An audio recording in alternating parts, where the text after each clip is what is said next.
My family went to the circus last weekend, a big event we'd been looking forward to for months.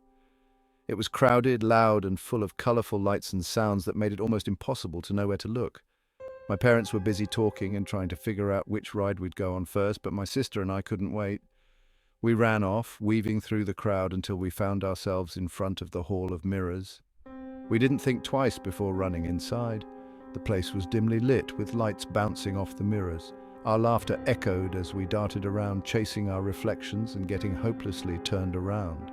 The distorted mirrors made us look like giants one moment and tiny twisted shapes the next. It was thrilling and a little disorienting, but we were having too much fun to care. At one point I got separated from my sister. I could still hear her laughing somewhere deeper in the maze, so I wasn't worried. I kept walking, calling out to her occasionally, but the echoes made it hard to tell where her voice was coming from. In one of the mirrors, standing just a little far back to be part of the reflection, was a man. He was tall, with a gaunt face and a dark coat that looked out of place among the bright, playful atmosphere of the circus. His eyes seemed to fix on me, even though I couldn't be sure if he was real or just another warped trick of the mirrors. It startled me enough to make my chest tighten. I turned and ran in the opposite direction. I laughed nervously as I ran, convincing myself it was nothing. The mirrors played tricks on everyone, right? But then I heard footsteps. They weren't loud, but they were steady, and they were coming from behind me. I glanced into a nearby mirror and saw him again. The man was closer this time, his face still fixed in that cold stare. I spun around, but there was no one there. Only the endless reflections. I kept moving, my laughter stopped. I tried to focus on finding my sister, calling her name louder now, hoping she was nearby. Every so often I caught glimpses of the man in the mirrors. Sometimes he was far away, just a shadow in the background, and other times he was so close it felt like I could reach out and touch him. My skin prickled with the sense that he was just behind me. But every time I turned around, the space was empty. My chest felt tight as I kept going. I stumbled through the maze, twisting and turning, trying to lose the figure that seemed to be closing in on me. I was about to cry out when I ran into my sister. She had been laughing, oblivious to my panic, and her presence was enough to make me stop and catch my breath. When I looked back, the man was gone. The mirrors showed nothing but our distorted reflections. I didn't tell my sister what had happened, not wanting to scare her. Together, we found the exit and stepped out into the open air, where the sounds of the circus felt like a welcome relief. As we left the Hall of Mirrors, I glanced back. The man was standing in the doorway, his eyes still fixed on me. He didn't move, didn't follow us, but the sight of him sent a shiver through me. We rejoined our parents and went on to the other rides. My sister was full of excitement, dragging me from one attraction to the next. The fun of the circus felt dulled. I kept glancing over my shoulder, half expecting to see him again, but he never appeared. It's been only a few months since my wife passed. I decided I needed to get away from everything. The condolences, the looks of pity, the constant reminders of what I'd lost, they were suffocating. Camping had always been something I loved, something that let me disconnect, and I figured it might help me now. So I packed up my gear, drove to a remote forest I'd visited a few times before, and planned to spend the weekend completely alone. When I arrived, the air was crisp, the sky clear. I parked at the edge of a trail and hiked deeper into the woods, hoping to find a spot far from any other campers. After a couple of hours, I came across a clearing that felt right. Tall trees surrounded it on all sides, and a soft carpet of pine needles muffled the sounds of the forest. It was peaceful, quiet. I set up my tent, gathered some wood, and built a fire. As the sun began to set, the flames flickered against the growing darkness. I cooked a simple meal over the fire and sat back, trying to enjoy the solitude. For a while, it worked. I felt disconnected from the world, from my grief, and it was comforting. Then I heard a faint snap, like a twig breaking somewhere behind me. I froze, my body immediately on edge. It could have been an animal, probably was, but the sound felt close. I grabbed my flashlight and stood, shining the beam into the darkness behind me. I didn't see anything. I waited, heart pounding, but the forest was still. I sat back down, but I couldn't shake the anxiety. Every little sound seemed amplified. The rustle of leaves, the crack of distant branches. Then I heard it again, even closer this time, snapping twigs. Soft, measured footsteps like someone or something was circling me. I jumped up again, spinning in place with the flashlight, the beam cutting through the darkness but finding nothing. I called out into the void, my voice shaky, but there was no reply. I started to panic as the sounds continued. The footsteps came from different directions, as if whatever it was moved impossibly fast. I couldn't tell if it was one thing or many. A cold dampness crept in as a thick fog began to roll through the trees. The firelight barely penetrated the mist, and everything beyond the small circle of warmth became an impenetrable grey. I tried to steady myself, breathing deeply, telling myself it was just my imagination, but then I felt a presence. I turned and she was there, my wife. Standing just outside the ring of firelight, her face pale but unmistakable, her eyes locked on mine. I stumbled back, my legs weak, unable to comprehend what I was seeing. She didn't move, didn't speak, she just stared at me, her expression unreadable. I wanted to run, but I couldn't. I wanted to call out to her, but my throat felt constricted. She stepped closer until she was standing right in front of me. Her hand reached out, and before I could react, she touched mine. Her skin was cold, and the sensation jolted through me like a shock. I wanted to pull away, but I couldn't. I was frozen, my mind spinning with fear, confusion, and something else, a strange sense of calm. Then, as suddenly as she appeared, she was gone. The fog swallowed her, the fire sputtered, and I was left alone. I must have screamed, but I don't remember. The next thing I knew, I woke up outside my tent, lying on the damp forest floor as the morning sun broke through the trees. My head was pounding, my body aching, and for a moment I wondered if it had all been a dream, but when I sat up and looked around, I felt something different. The grief I'd been carrying for months felt lighter. I still couldn't make sense of what had happened, whether it was real or just some hallucination brought on by stress and exhaustion. But deep down, I felt like I'd been given something, some kind of closure, maybe. It wasn't complete, but it was enough to help me take the first step forward. I packed up my gear and hiked back to the car, the events of the night replaying in my mind. I didn't tell anyone what had happened when I got home. I'm not sure I ever will. But I know I'll never forget it, and somehow I feel like she wanted me to remember.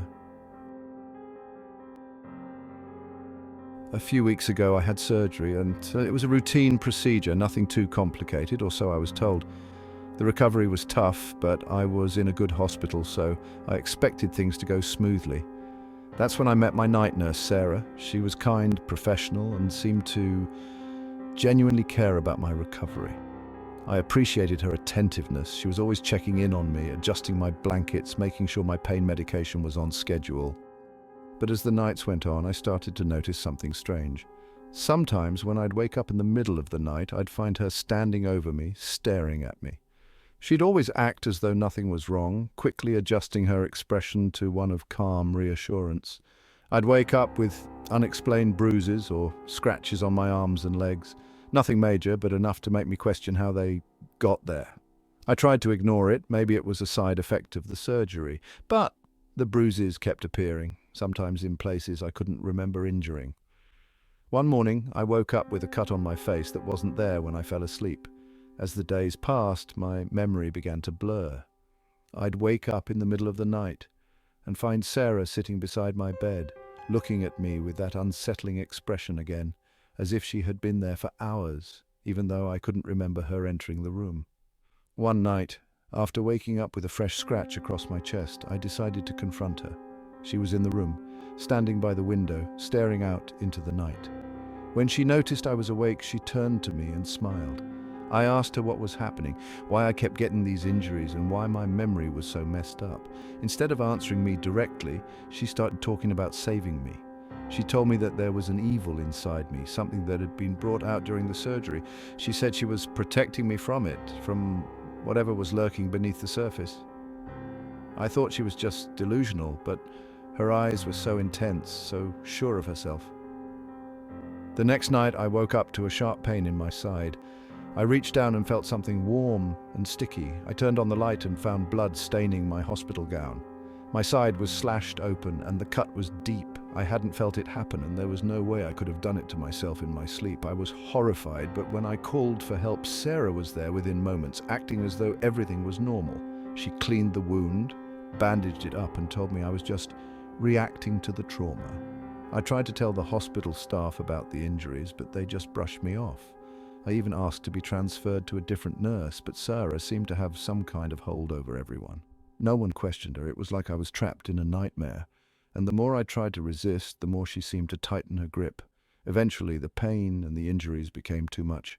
I could feel something inside me, some kind of dark presence, and I couldn't tell if it was real or if Sarah had planted it there.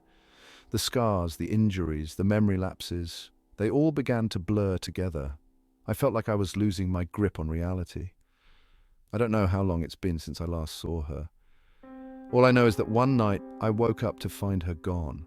The room was empty, and for the first time in weeks I felt like I could breathe again. But I still don't feel safe. I'm out of the hospital now, recovering at home, but the injuries haven't stopped. They keep appearing, and every time I look in the mirror, I feel like something inside me is changing. Something I can't explain. I've tried to reach out to others, but no one believes me. They tell me I'm just imagining things, that it's all a side effect of the surgery. But I know what I felt. I know what happened to me. I can't shake the feeling that Sarah was doing something to me, something horrible, and I'm terrified that it's not over. A new guy, Matt, joined our team at work. He was friendly, charismatic, and seemed genuinely interested in getting to know me. I appreciated it. I'd been feeling a bit isolated at the office, so it was nice to have someone who wanted to grab lunch or chat during breaks. We hit it off quickly, and within a week, we were hanging out after work too.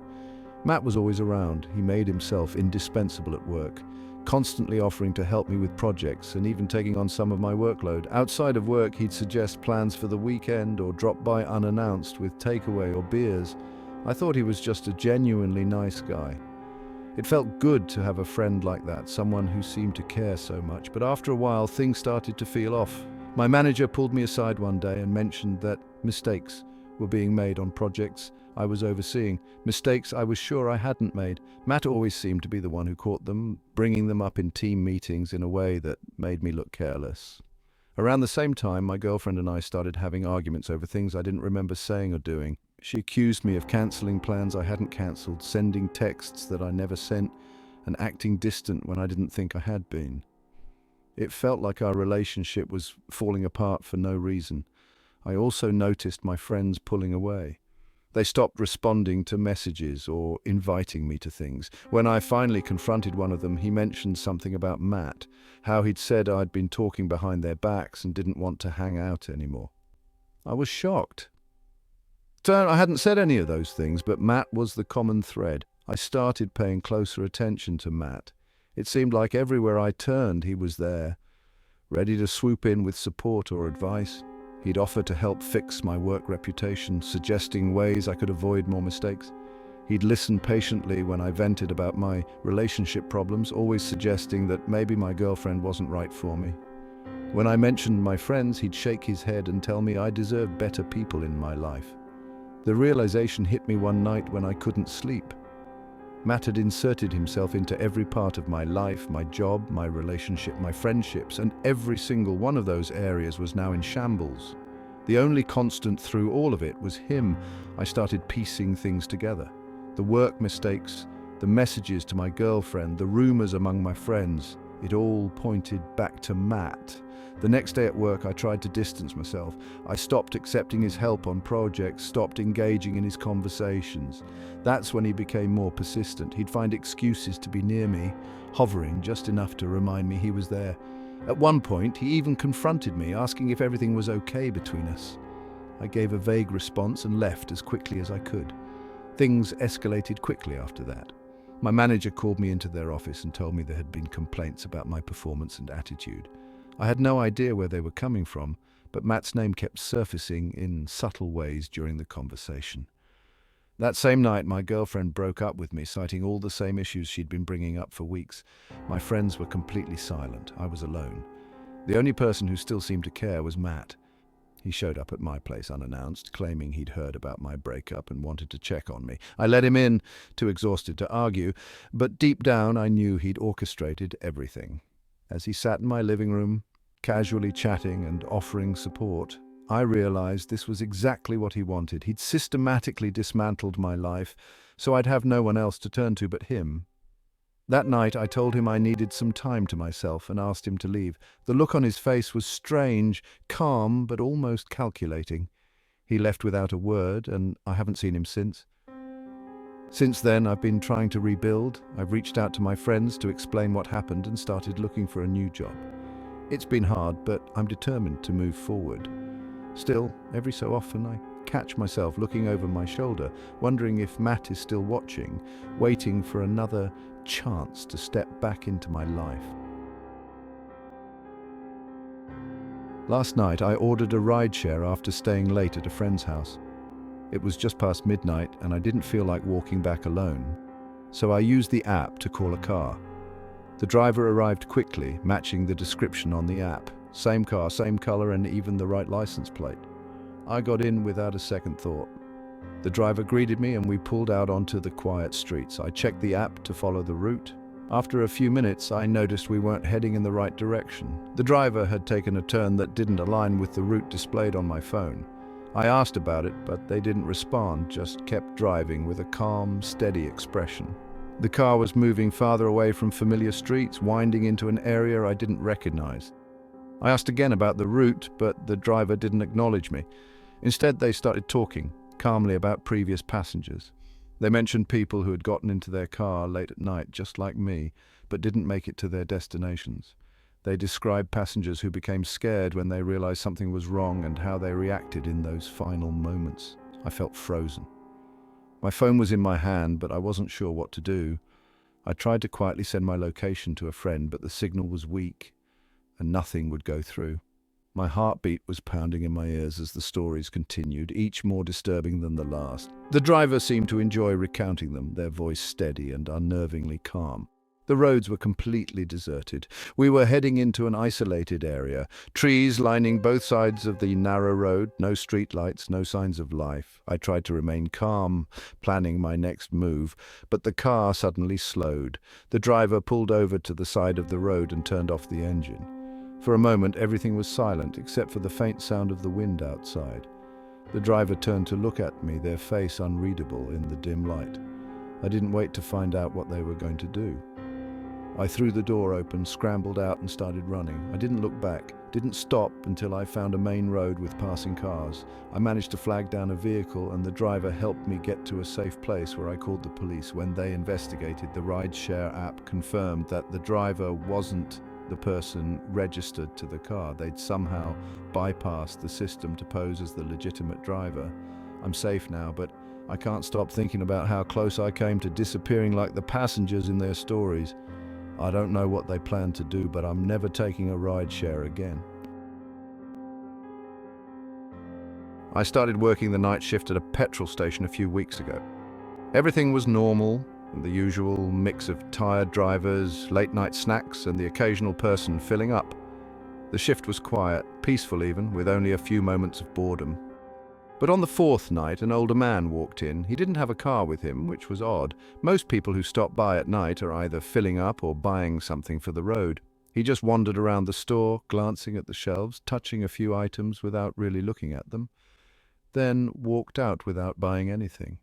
He came back the next night and the one after that. Each time he entered the same way. No car, just a slow walk around the store, looking at things for a while and then leaving.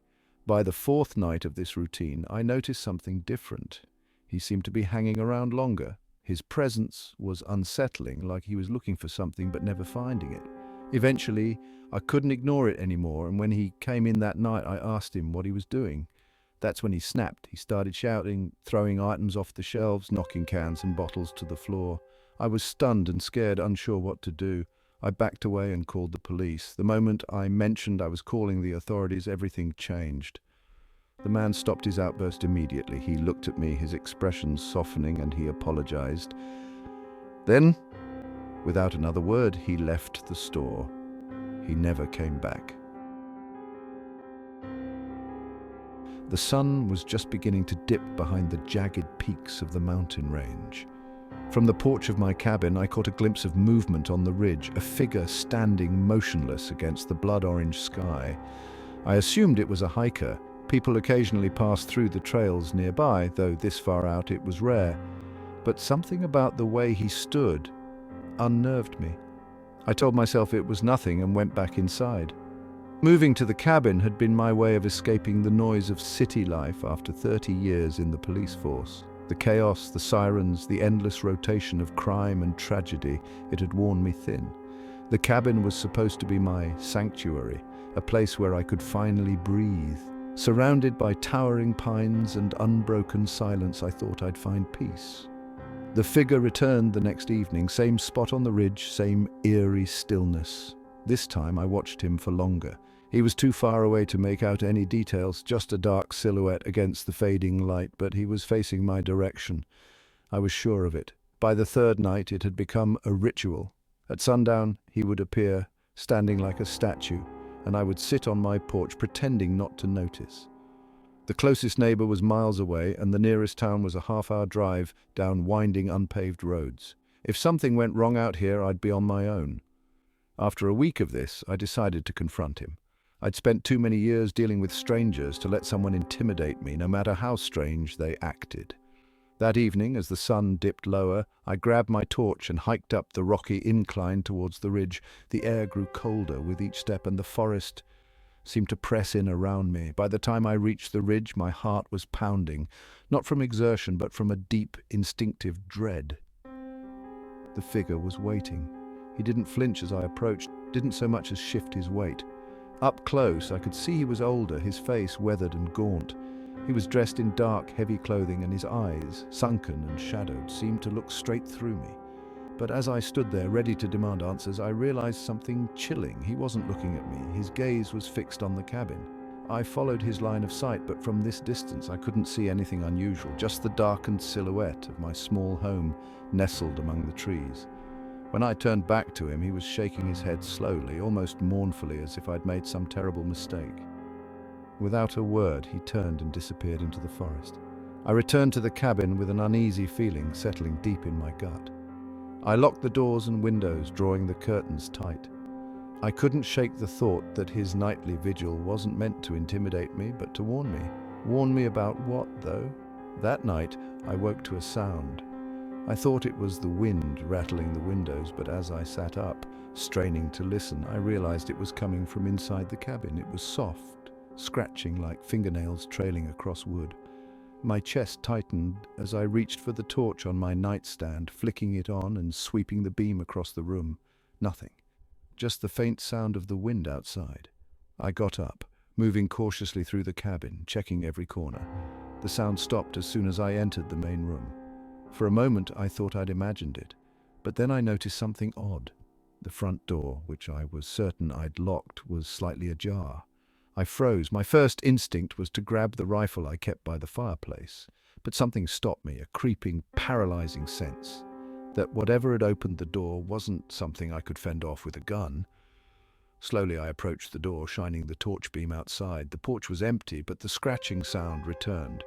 This time it was louder, coming from the wall behind me. I spun around, heart hammering, and saw a dark, hunched shape in the corner of the room. Its eyes met mine. They glinted like shards of black glass. I stumbled back, the torch slipping from my hands and clattering to the floor. The beam spun, wildly casting twisted shadows across the walls. By the time I managed to pick it up again, the creature was gone. I didn't sleep for the rest of the night. By morning, I packed my belongings and left the cabin behind, driving down the mountain without looking back. That was 2 weeks ago. I've been staying in a motel on the edge of town. Every evening, just as the sun begins to set, I see him again. The man from the ridge, he's always there, standing at a distance, watching. And now I'm starting to hear the scratching again. I started to get a few complaints. There's nothing major, just a few annoyed guests at the front desk mentioning noises, knocking, shouting, the occasional thud coming from room 616. I worked the night shift at a mid-tier hotel, the sort of place that feels grand at first glance but quickly reveals its cracks. Flickering lights in the hallway, temperamental lifts, and a staff stretched too thin. What made the complaints strange was that room 616 wasn't supposed to be occupied. In fact, it hadn't been booked for months. It was one of those rooms hotels tend to keep off the books when they don't want to invest in repairs. The lock on the door was broken, the wallpaper was peeling, and the bed frame had been damaged during some drunken escapade long before I started working there. Management decided it was easier to leave it untouched than fix it. The first time I checked it out, I found nothing. I had the master key, so I unlocked the door, flicked on the lights, and stepped into the room. It smelled musty, like stale air mixed with faint mildew, but that was it. The bed was still stripped bare, the furniture was as dilapidated as ever, and the room was otherwise empty. I chalked the complaints up to guests hearing noises through the thin walls. This was an old building, after all, and went back to my desk. But the complaints didn't stop, they got worse. Guests in the rooms on either side of 616 started saying they heard voices, sometimes shouting as if there was an argument going on. One woman swore she heard someone crying. Another claimed there was a loud knocking that went on for hours. By the third night, the complaints started coming with demands for refunds. I began to feel nerves. It didn't help that the overnight shift was lonely to begin with. After 10 p.m., it was just me and the silence of the lobby. Every time a guest approached the desk with another report, I felt a little knot tighten in my stomach. Something about 616 didn't sit right with me. When I went to investigate again, I noticed something I hadn't seen before. The door to the room was slightly ajar. That shouldn't have been possible. Without the master key, the lock stayed jammed shut. The air inside was colder than the rest of the hotel, enough to make my skin prickle. The room still looked empty at first glance, but as I stepped further in, I saw faint signs of recent activity. A crumpled blanket shoved into the corner, an empty crisps packet tucked under the bed, and a faint indentation on the mattress. Someone had been here. I told my manager the next morning, but he waved it off. It was frustrating, but there wasn't much I could do. I decided to keep an eye on the room during my shifts, hoping to catch whoever was using it. A week later, I got my answer. It was around 3 a.m., the lobby quiet, except for the occasional creak of the building settling. I was scrolling through my phone when I heard the lift ding. I looked up just in time to see the doors slide open, revealing a disheveled man in a long coat. He was thin, with hollow cheeks and wild, darting eyes. He didn't look at me as he stepped out, walking purposefully towards the stairwell at the end of the hall. I knew where he was headed. My heart was racing as I followed him, keeping my footsteps as light as possible. Sure enough, he pushed open the door to 616 and disappeared inside. I waited a moment, then crept closer, peering through the small gap he'd left. What I saw made my stomach drop. The man wasn't alone. There were others, at least half a dozen, huddled in the dimly lit room. They were gaunt and dirty, their clothes hanging off them in rags. The air was filled with a low hum of muttering, a mix of whispers and soft laughter that made my skin crawl. One of them was sitting on the bed, rocking back and forth, while another crouched by the window, scratching something into the wall with a shard of glass. I stepped back, trying to process what I'd just seen. They weren't just using the room to sleep, they were living there. I decided to wait until my shift ended, then tell my manager in the morning. But as I turned to leave, the door creaked open behind me. I froze, holding my breath. The muttering stopped. The silence was deafening. Slowly, I turned my head just enough to see the door swinging wide. They were all staring at me, every single one of them. Their faces were blank, their eyes dark and hollow, but their heads tilted in unison as though they were considering something. Then, as one, they smiled. I don't remember running back to the lobby. All I know is that by the time I got there, my legs felt like jelly and my hands were shaking so badly I could barely dial. The police came an hour later, but by then the room was empty. No sign of the man, no sign of the others, not even the scraps I'd seen before, just a bare, rotting room that smelled faintly of mildew. I quit the next day. A week later, I got a text from one of my former co-workers. Another guest had complained about noises from 616. We weren't supposed to go off the trail. Everyone knows that's the first rule of hiking, stick to the path. But when the forest is as vast and hypnotic as Redwood Grove National Park, rules start to feel like suggestions. The towering redwoods, their canopies stretching like ancient gods overhead, make you feel small, insignificant. It's easy to believe you're the only one in the world out there, swallowed up by green shadows and damp earth. That illusion shattered quickly. There were 5 of us, me, my boyfriend Alex, his sister Nina, and 2 of her uni friends, Liam and Jess. The trip was supposed to be a weekend getaway, something to shake off the monotony of lectures and late-night study sessions. None of us were expert hikers, But we had enough gear and snacks to survive a weekend. The plan was simple: follow the marked trail, camp overnight, and enjoy the breathtaking views. The trouble started on the second day. Somewhere around midday, we found an unmarked path branching off from the main trail. Nina, always the adventurous one, insisted we explore it. It wasn't marked as dangerous, and the trees were so dense that the sunlight slanting through the branches made the place look like something out of a fairy tale. We all agreed, reluctantly. It was just a quick detour. Hours later, we realized we were hopelessly lost. The unmarked path dissolved into nothing but forest floor, and the deeper we ventured, the more disoriented we became. We tried retracing our steps, but every direction looked the same: moss-covered trunks, fallen branches, patches of wild ferns. By the time the sun dipped below the horizon, the temperature plummeted.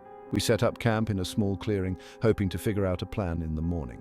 That's when we found the first object. It was Nina who spotted it, partially buried beneath a rotting log, a pair of battered hiking boots, caked with mud and moss. They looked old, the leather cracked and faded, but still intact. Jess noticed something odd. The laces were tied neatly, and the boots were perfectly positioned, as if someone had placed them there deliberately. The next morning we found more: a Polaroid camera with film still loaded, a faded rucksack with a broken strap, a pocket knife, its blade rusted but its handle engraved with the initials DK. These weren't just random bits of rubbish, they were personal items, weathered by time. It wasn't until Liam pulled a waterlogged wallet from beneath a pile of leaves that we realized how deep we were in trouble. Inside was an ID card for a man named Arthur Dempsey. He had been missing since 1984. I felt sick. We'd all heard the stories about people vanishing in national parks, but finding someone's belongings decades later. By the third day, panic had set in. We tried everything, following the sun, marking trees, even yelling for help, but it was no use. We started noticing signs that we weren't alone. Footprints appeared in the dirt around our camp that didn't belong to us. Twigs snapped in the distance, and shadows moved just beyond the edge of our torchlight. On the fourth day, we found a clearing littered with more objects. A child's stuffed bear, a rusted compass, a woman's shoe. It was like walking into a shrine for the missing. Carved into the base of one of the redwoods was a tally, a series of deep gouges marking years. The most recent one was fresh. That night I woke to the sound of breathing, not the soft kind that comes from a sleeping person, but something heavier. I didn't dare move. My heart was pounding so loudly I thought it would give me away.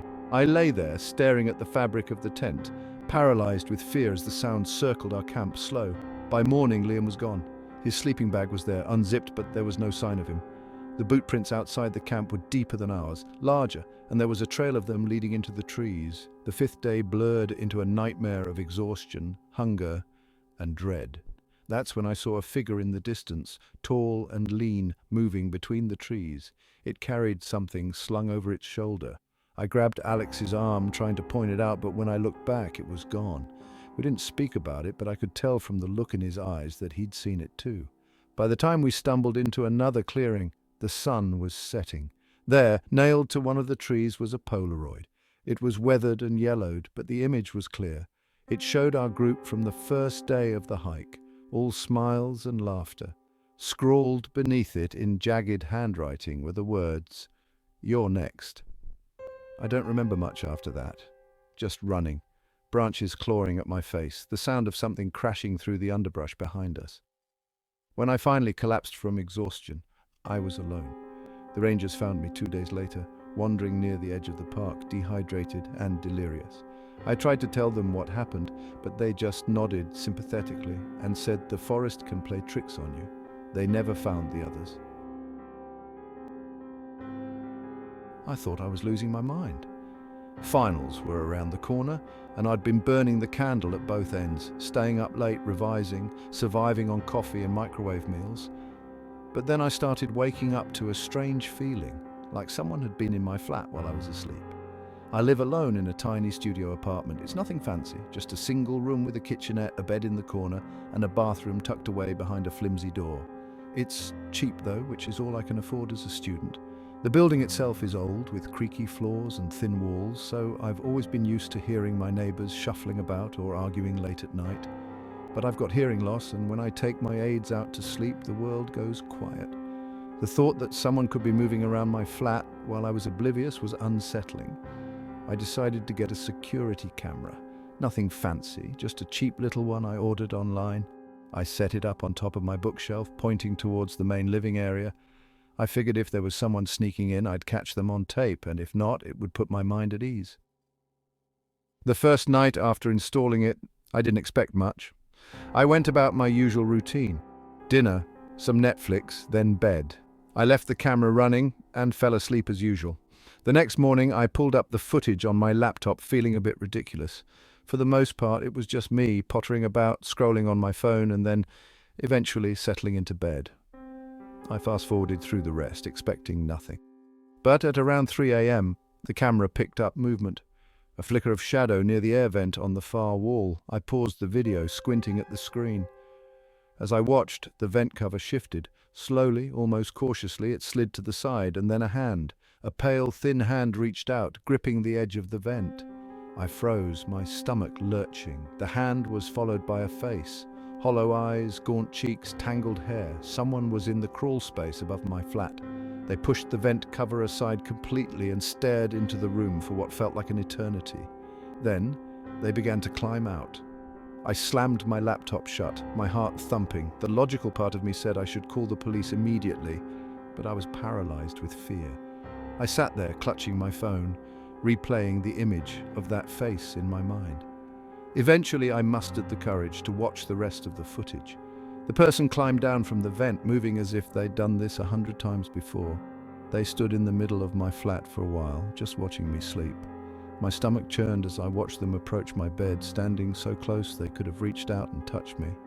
They stayed there for a long time. Then they started walking around the flat. They opened my fridge, rifled through my cupboards, even sat on my sofa for a while, flipping through one of my textbooks. At one point, they disappeared from view. When they reappeared, they climbed back into the vent, pulling the cover back into place as if nothing had happened.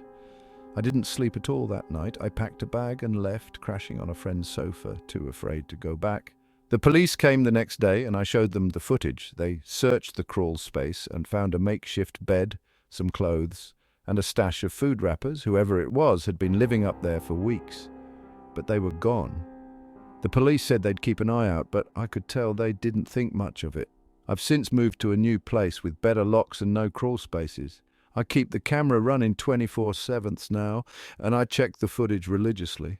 I've tried to put it behind me, but sometimes late at night I catch myself looking at the vents in my new flat, wondering if I'm truly alone. Last week I found a note tucked under my new door. It said in shaky handwriting, "I miss watching you sleep." I woke up early morning and noticed the empty bunk. It shouldn't have been empty. Jess had been there the night before. I remembered her brushing her hair before bed, tucking her phone under her pillow. But now, there was no sign she'd ever been there at all. The duvet was folded neatly, the mattress smooth like it had never been slept on. Her bag, her shoes, everything was gone. I thought maybe she'd gone to the bathroom, but time passed and she didn't return. When everyone else woke up, I asked around. They just gave me these blank, confused looks. Some even laughed, claiming they didn't know who I was talking about. It was as if Jess had vanished overnight, not just from the bunkhouse, but from everyone's memory.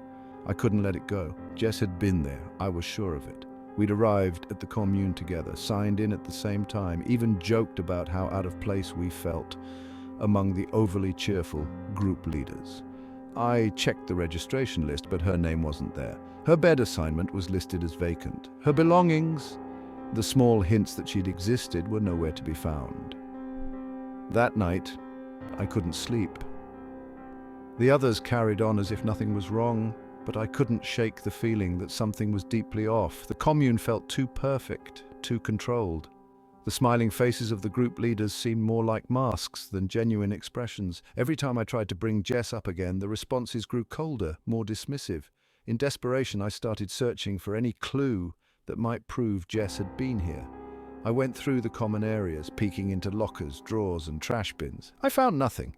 No loose hair ties, no receipts, no scraps of paper with her handwriting. It was as if she'd been scrubbed clean from existence. The following day, I overheard a hushed conversation between two of the leaders. I couldn't make out every word, but one phrase sent chills through me.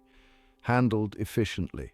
The way they spoke, so calm, so certain, made my stomach churn. I began piecing things together little by little. The commune wasn't the peaceful retreat it pretended to be. Jess had mentioned casually that she worked in investigative journalism. She never said much about her job, but I remembered her saying something about infiltrating groups for exposés. It clicked. She wasn't here by accident. She must have been looking into something dark about this place, and somehow they'd found out. That night, I found her notebook tucked behind a loose plank in the bunkhouse wall. It wasn't much, just a few scribbled notes, but it was enough to confirm my suspicions. Phrases like strange behavior, isolated at night, and why so many sudden departures, well, filled the pages. She'd been tracking something, and now she was gone. As I stood there with the notebook in my hands, I felt the hair on my neck stand up. I turned to find one of the leaders standing in the doorway, their smile colder than I'd ever seen it. They didn't say a word, just stared at me. The notebook slipped from my hands. The next morning, I woke up to find the notebook gone and my belongings packed. A group leader informed me with that same hollow cheerfulness that my stay had ended early due to personal conflicts. I wasn't given a choice. They escorted me off the grounds, smiling all the while. As I drove away, I realized something terrifying. If they could erase Jess so thoroughly, what was stopping them from erasing me too? Our manager had pitched the cabin retreat as a way to build trust, a weekend in the woods to disconnect and bond as a team. The idea seemed innocent enough, a secluded getaway with no distractions. We were all burned out from endless deadlines, so no one protested. It wasn't until we arrived that I realized how isolated we truly were. The cabin was miles from the nearest town, surrounded by dense trees. It was picturesque during the day, but as the sun dipped below the horizon, the atmosphere changed. Our phones lost signal within minutes of arriving, leaving us completely cut off. We laughed about it, trying to act unfazed. That night, while the others drank and played card games, I wandered into the kitchen and found an old emergency radio tucked away in a cupboard. It was bulky and coated in dust, but curiosity got the better of me. I twisted the knob and static crackled to life. Then I heard a voice, calm but urgent, speaking through the static. "Warning, remain indoors. Dangerous individuals have been spotted in the area. Lock all doors and windows. Do not trust anyone outside your group." My heart sank. I called the others over, and we listened as the message repeated. It didn't mention who the individuals were or how many there might be, just vague, chilling instructions. We argued about what to do. Some wanted to leave immediately, but without phone service or a map, driving into the woods at night felt reckless. Others thought it was a prank, some local teenagers messing with visitors. I wasn't sure what to believe, but the fear in the room was tangible. By the second day, the atmosphere had shifted. Every creak of the floorboards, every gust of wind rattling the windows made us jump. When one of us swore they saw movement in the trees, panic took hold. We barricaded the doors with furniture, hardly speaking, the radio's message looping endlessly in our heads. That night, I couldn't sleep. I lay on the couch, staring at the ceiling, the faint glow of the emergency radio casting shadows on the walls. That's when I heard the crunch of footsteps outside. Someone was walking around the cabin. I froze, my pulse hammering in my ears. The steps circled the perimeter, stopping just outside the front door. Then silence. Minutes passed, stretching into what felt like hours. I thought whoever it was had gone, but then the back door rattled. It wasn't a knock, it was testing, checking the lock. Morning brought little relief. One of the group was gone. His jacket and shoes were still in the cabin, but there was no sign of him. The barricades hadn't been touched, yet somehow he'd vanished. The rest of us were too terrified to search outside. We huddled in the cabin, waiting for night to fall again. It wasn't until I went to grab my bag from the loft that I found the truth. Tucked in a drawer was a stack of photographs, blurry images of people in this same cabin, their faces twisted in fear. Beneath them, I found cassette tapes. Each one was labeled with dates spanning years. My hands trembled as I played one in the radio. The same warning we'd been hearing echoed through the room. word for word. It wasn't real. The messages, the fear, the paranoia, it had all been orchestrated. The owner of the cabin wasn't some harmless landlord. They were a predator preying on people they lured here with isolation and terror. Before I could warn the others, the power cut out. Darkness swallowed the cabin and the sound of footsteps returned. They weren't circling anymore. They were coming inside.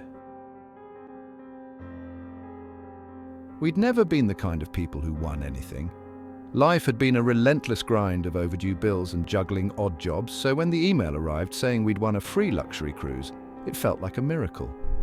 The message felt like a scam, but after confirming its legitimacy through some online reviews, we decided to take the plunge. The ship wasn't exactly luxury, but it was nice enough, small, intimate, with only a handful of passengers. For the first time in years, we felt lucky, even special. The first day was uneventful. We explored the decks, enjoyed the surprisingly good food, and even managed to forget about our problems back home. But there was something odd about the other passengers. They were polite but distant, their eyes focused on us just a little too long before they turned away. On the second day, the anxiety began to settle in. Conversations seemed to stop whenever we entered a room. Smiles felt forced and whispered exchanges picked up again as soon as we left. By the third day, it wasn't just avoidance. It was isolation. The crew was cordial but dismissive. The other passengers actively avoided crossing our paths. Maybe we weren't blending in as well as we thought, but there were moments, fleeting, chilling moments, when I'd catch someone staring at us from across the deck, their expression a mix of pity and something else I couldn't place. One night, we found an envelope slipped under our cabin door. Inside was a single sheet of paper with the word "Run." No explanation, no signature, just that single stark command. My partner was visibly shaken. They wanted to leave immediately, but there was nowhere to go. Out here, we were trapped. That evening, I started to notice changes. A member of the crew locked eyes with me as he walked by, his face unreadable. A woman we'd seen at dinner every night before was suddenly absent, her cabin door left ajar. And then there were the noises, soft, rhythmic thuds like footsteps pacing just outside our cabin. We barricaded ourselves inside that night, but sleep didn't come. The sound of something or someone scraping against the walls kept us on edge. By the next morning, the tone of the cruise had shifted completely. Passengers who had once avoided us were now actively watching us. I caught glimpses of them in reflections lurking in the shadows of hallways, whispering in clusters as they cast sideways glances. It all came to a head that afternoon. We were on the deck trying to act normal when we saw it. Another couple, sitting on the far side of the ship. They were watching us intently, and in their hands were what looked like weapons. Makeshift things, a metal pipe, a sharpened piece of wood. We ran. The ship wasn't large, but it suddenly felt like a labyrinth. Every corridor seemed to stretch endlessly, the corners revealing nothing but more corners. The once friendly crew were nowhere to be seen, and every door we tried was locked. We ended up in the galley, panting and shaking. My partner clutched a heavy pan as a makeshift weapon, while I rummaged through drawers for anything sharp. It was then we found the photos. They were pinned to a corkboard, each one featuring a different couple. Some looked terrified, others confused, but all had one thing in common. They were all taken aboard this ship, and then we saw the others. Bloodied, broken, discarded. Evidence of what came next. The realization hit us like a tidal wave. This wasn't a luxury cruise, it was a hunt. The passengers weren't avoiding us, they were stalking us, waiting for the signal to begin. We stayed in the galley, backs to the wall, clutching our pathetic weapons as the ship creaked and groaned around us. We could hear them moving above us, their laughter and footsteps echoing through the vents. The last thing I remember was the door slamming open, the blinding beam of a flashlight, and a shadowy figure lunging towards us. I woke up to silence. My partner was gone.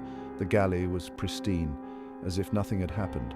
I ran to the deck, hoping to find someone, anyone, but the ship was empty. No passengers, no crew, no sound, but the waves lapping against the hull. As I looked out at the endless ocean, I realized the ship was still moving. Not towards safety, but deeper into the void of the ocean. It was the kind of opportunity I'd dreamed of since starting my podcast. A guest spot on one of the biggest true crime shows in the world. The invitation had come out of nowhere, a flattering email from someone I admired, praising my work and asking if I'd be interested in an interview. I was buzzing with excitement even as I sat in the sleek, dimly lit studio. The host greeted me with a smile and everything seemed perfectly normal until the interview began. The questions started innocently enough, focusing on my process, my inspirations, and my most popular episodes. But then the tone shifted. The host's voice became sharper, the questions more pointed, as if they were leading me somewhere I didn't want to go. They began mentioning details about my life, things I'd never shared publicly. The street I grew up on, the coffee shop I visit in the morning, the name of my childhood pet. I laughed nervously, but fright settled in my chest. How could they possibly know these things?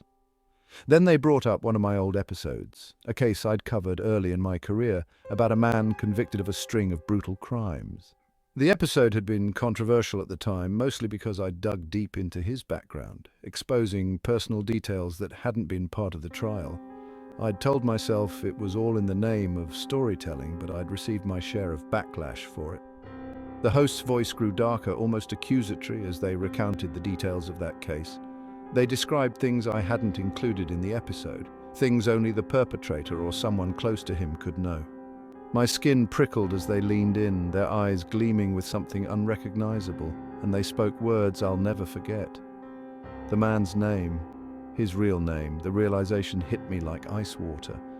This wasn't the host, this was him, the man I'd spent weeks dissecting, analyzing, broadcasting to thousands of listeners, and now he was broadcasting me.